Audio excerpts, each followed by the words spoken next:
This is a video lesson for day 2 of graphing complex graphs. It's going to be very similar to what we did on Friday. We're going to look at some of the more difficult nuances here.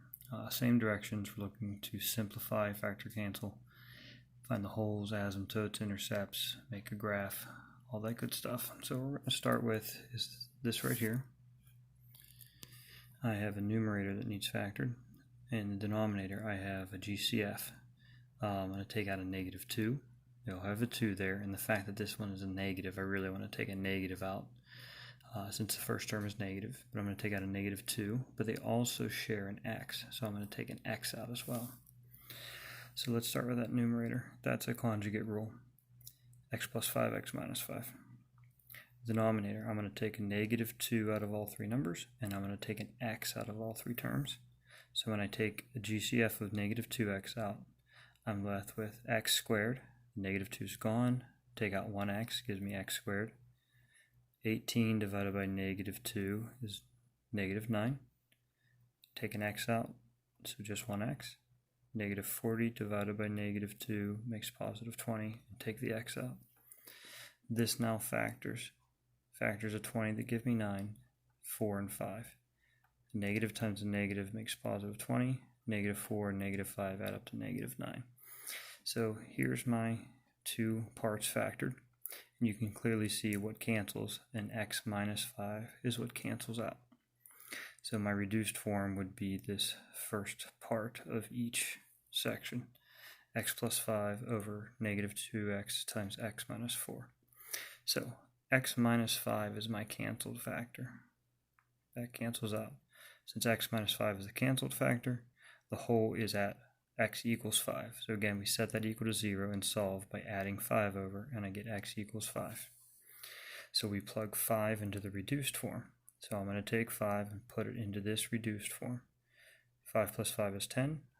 -2 times 5 give me -10. And in parentheses, 5 minus 4, because I have to plug 5 in for this x as well. 5 minus 4 gives me 1. So 10 divided by -10 is -1. So there is a hole at 5, -1. Alright, let's go to our vertical asymptote. So when I look at this reduced form, I have 2 parts of the denominator, -2x and x minus 4. So the new denominator has 2x, well, -2x, but negative doesn't really matter here, x minus 4. Go ahead and add that in quickly. It makes no difference for our answer. And when I set -2x equal to 0, I divide by -2. 0 divided by anything is 0. So there's a vertical asymptote at x equals 0. When I take the x minus 4 and set it equal to 0 and solve by adding 4 over, I get x equals 4 as a vertical asymptote. So, and I'm going to show you the graph here in a moment, but let's just take a look at a quick sketch of what we have so far. I have a hole at 5, and this is just sketching, nothing crazy going on here. 5, -1 is a hole. I just found a vertical asymptote at x equals 0 and a vertical asymptote at x equals 4. So I draw and label both. That's what I know so far. Now the horizontal asymptote. This is from your video lesson on Friday. So if you didn't watch that, please make sure you watch that. There's 3 different ways to get that the horizontal asymptote. Okay. She has great videos. She actually has a whole slew of videos if you want to get on and watch some other things about what we're working on. That particular person does great videos, besides the fact that it's crazy that she can write the whole thing backwards because she's standing behind the board, which is a skill I don't necessarily have. This horizontal asymptote from the video lesson, I'm looking at the degrees. The numerator has a degree of 2. Let's go back up. The numerator has a degree of 2. The denominator has a degree of 3. So the denominator has a larger degree.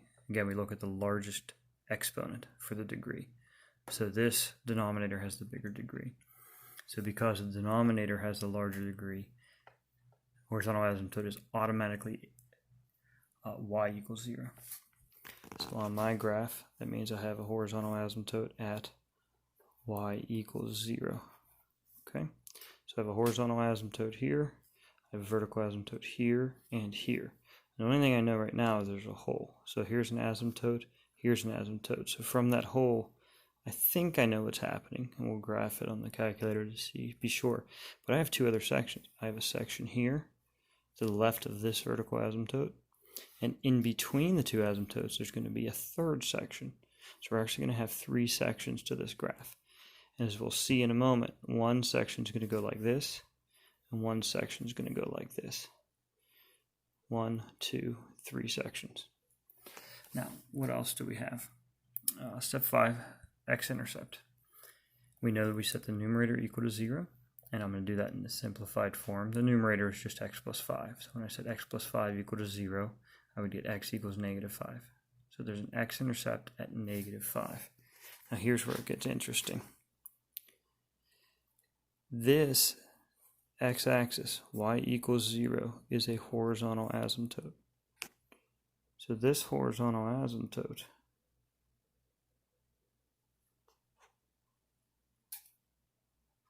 means I should be coming up and following the asymptote on the underside. That's not what happens here. What happens is we actually get an x-intercept at 5, negative 5, comma 0. So this one doesn't follow it on the underside. It hits here, crosses through the asymptote. Whoa, I thought we couldn't touch an asymptote. No, an asymptote is something that you follow and infinitely get closer to. We are allowed to cross over the asymptote. And what happens is it goes up, comes down, and then follows the asymptote on the upper side. I'm going to show you that with the calculator graph in a moment as well. Okay, so when you have an x-intercept that hits at the same place, there's an asymptote of y equals 0, and there's an x-intercept, it's going to do that funky crossover. The y-intercept, well, it's when x equals 0, but when x equals 0, I already know that I have a vertical asymptote. Remember, this is a vertical asymptote right here, so there can't be a y-intercept. Remember that vertical asymptotes trump everything. If there is a vertical asymptote there, somewhere, nothing else can be there. Not a hole or an intercept. Vertical asymptote there, nothing else exists, so there is no y-intercept here. Now, I made multiple notes on these graphs, and I'll let you read these on the document. I'm not going to read them all to you. I did go ahead and get a few more points. I found a point here at -1, -0.4. I found 2 points here just to give me some idea of where this middle section passes. It follows the asymptote here, hits those 2 points, follows the asymptote there. Here's my hole, follows the asymptote here, follows the asymptote there. And then here, it follows the asymptote down, but this way it gets that funky thing we were just talking about. So make sure you read this very important section, but I zoomed in on the calculator. See, what's happening is we're right here, and we're approaching this section right here. Zoomed in, you can see it hits the asymptote, crosses over the asymptote, and goes to the upper side. And I zoomed out again, and I'll let you read all that in the document. But what happens is it's coming up, crosses at -5, goes up, comes down, and then starts following. See how it's getting closer to the asymptote on the upper side. I also have a blown up picture of where the hole is if you want to take a look at that. So please make sure when you have something like this, which you'll have one in your homework, that you clearly show, and I'll show that again. Here's my horizontal asymptote at y equals 0.